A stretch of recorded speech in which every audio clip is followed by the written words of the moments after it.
रावण एक सिद्ध ब्राह्मण था और परम तपस्वी भी। उसने तपस्या से कई वरदान प्राप्त किए थे। ब्रह्मा से मिले वरदान के अनुसार रावण को देव, दानव, दैत्य, नाग, यक्ष, राक्षस मार नहीं सकते थे।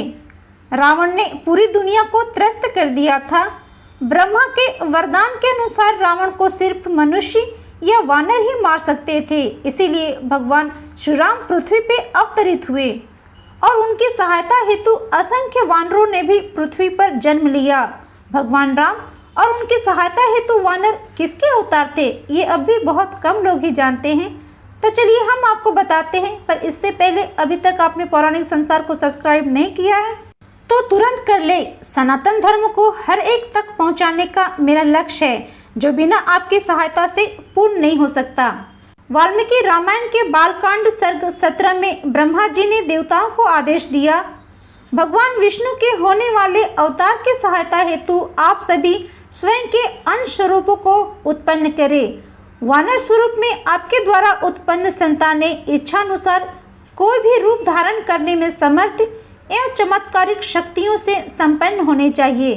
साथ ही कुशाग्र बुद्धि वाले, शस्त्र विद्या में निपुण, भगवान विष्णु के समान पराक्रम वाले एवं आकाशीय काया वाले होने चाहिए।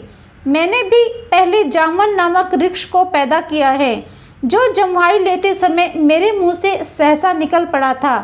भगवान ब्रह्मा की आज्ञानुसार ऋषियों, सिद्धों, विद्याधरों और नागों ने वानर रूपी पुत्रों को उत्पन्न किया था। भगवान ब्रह्मा की आज्ञा पाकर इंद्र ने बाली के रूप में, सूर्य ने सुग्रीव के रूप में, बृहस्पति ने तार के रूप में, जो सभी वानरों में मुख्य और अति चतुर था, कुबेर ने गंधमादन के रूप में, विश्वकर्मा ने नल के रूप में, अग्नि ने नील के रूप में, जो अग्नि के समान ही तेजस्वी तथा यश पराक्रम में अपने पिता से भी बढ़कर था। अश्विनी कुमारों ने मैंद और द्विति के रूप में, वरुण ने सुषेण के रूप में, मेघ ने सरप के रूप में, पवन देव ने हनुमान नामक वानर के रूप में जन्म लिया। इन सब वानरों में हनुमान जी की बुद्धि और पराक्रम अन्य से बढ़कर थी। इनकी देह वज्र के समान दृढ़ थी, यह वेग में गरुड़ के समान थे। इन मुख्य वानरों के अतिरिक्त सहस्त्रों अन्य वानरों ने भगवान विष्णु के कार्य में सहायता हेतु जन्म लिया।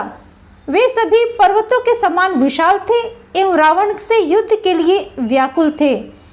ये सभी इतने शक्तिशाली थे कि अपनी शक्ति से सागर में भी उथल पुथल मचा सकते थे। इस प्रकार निर्मित जीवों की 3 श्रेणियां थी, भालू, वानर और वे वानर जिनकी गाय के समान लंबी पूंछ थी। चूंकि इन भालुओं और वानरों की संख्या 1 करोड़ से भी अधिक थी, अतः वे पूरी पृथ्वी पर फैल गए। वे वनों में घूमते एवं वहां उपलब्ध फल मूल खाते थे। वाल्मीकि रामायण के बालकांड सर्ग 18 के अनुसार श्री राम का जन्म कौशल्या जी के गर्भ से हुआ था। इक्ष्वाकु वंश को बढ़ाने के लिए भगवान विष्णु का आधा भाग कौशल्या जी के गर्भ से पुत्र रूप में उत्पन्न हुआ था। पद्म पुराण के अनुसार श्री लक्ष्मण जी भगवान शेषनाग के अंश थे, जिस पर भगवान विष्णु विश्राम करते दिखाई देते हैं। यह राजा दशरथ और सुमित्रा के पुत्र थे। ये तो हम सब जानते ही हैं कि लक्ष्मण जी का विवाह राजा जनक की पुत्री उर्मिला देवी से हुआ था। उर्मिला देवी को वरुणी देवी का अवतार माना जाता है। शास्त्रों के अनुसार पूर्व जन्म में वह शेषनाग की पत्नी थी। भरत का जन्म कैकेयी के गर्भ से हुआ था। भरत जी विष्णु भगवान का चतुरांश थे और सर्व गुणों से युक्त थे। शास्त्रों के अनुसार भरत सुदर्शन चक्र से प्रकट हुए थे। भरत का विवाह माता सीता की बहन मांडवी देवी से हुआ था। उन्हें रति देवी का अवतार बताया जाता है, जो पूर्व जन्म में कामदेव की पत्नी थी। शत्रुघ्न दशरथ के सबसे छोटे पुत्र थे। शत्रुघ्न सुमित्रा जी के गर्भ से उत्पन्न हुए थे। ये भगवान विष्णु के अष्टमांश थे और सब प्रकार के अस्त्र शस्त्र चलाने की विद्या से कुशल थे। पद्म पुराण के अनुसार शत्रुघ्न पासजन्य संघ से प्रकट हुए थे। इनका विवाह माता सीता की बहन श्रुतिकृति देवी से हुआ था। इन्हें उषा देवी का अवतार बताया जाता है, जो पिछले जन्म में भगवान अनिरुद्ध की संगिनी थी। पद्म पुराण के अनुसार उत्तरकांड में ही माता सीता का भी वर्णन आता है। माता सीता स्वयं माँ भगवती लक्ष्मी का ही रूप थी। एक समय जब राजा जनक यज्ञ के हल से भूमि जोत रहे थे, उसी समय पृथ्वी से एक सुंदर कन्या प्रकट हुई। उस कन्या को देखकर राजा जनक ने उसे गोद में उठा लिया और अपनी पुत्री मानकर उसका पालन पोषण किया। राजा दशरथ पूर्व जन्म में स्वयंभू मनु थे, जबकि माता कौशल्या पूर्व जन्म में स्वयंभू मनु की पत्नी सतरूपा थी।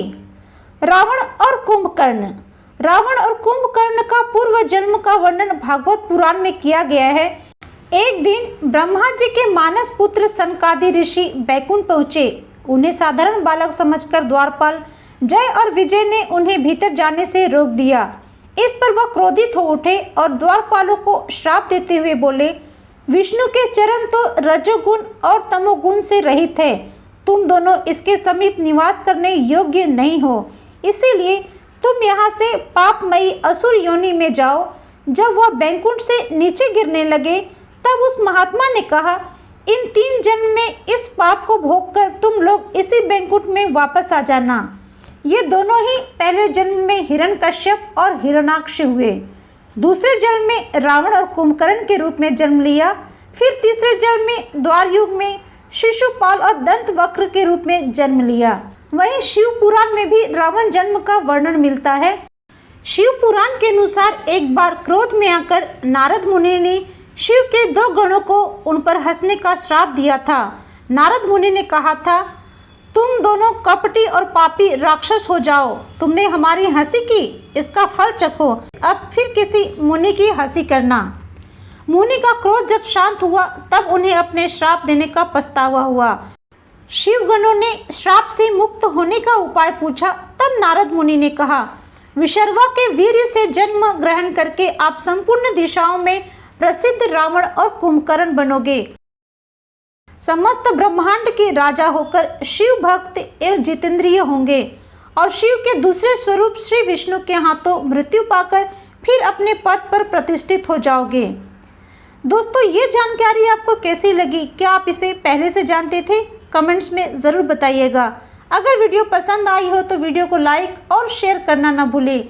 यदि आप चैनल पे पहली बार आए हैं तो मैं रिक्वेस्ट करती हूँ, प्लीज़ मेरे चैनल को सब्सक्राइब ज़रूर कर लें। सब्सक्राइब करने के बाद नोटिफिकेशन बेल को ऑल पे सेट करें, ताकि वीडियो से जुड़े सारे अपडेट आपको समय समय पे मिलते रहे। तो मिलते हैं नए वीडियो में, तब तक के लिए जय श्री राम।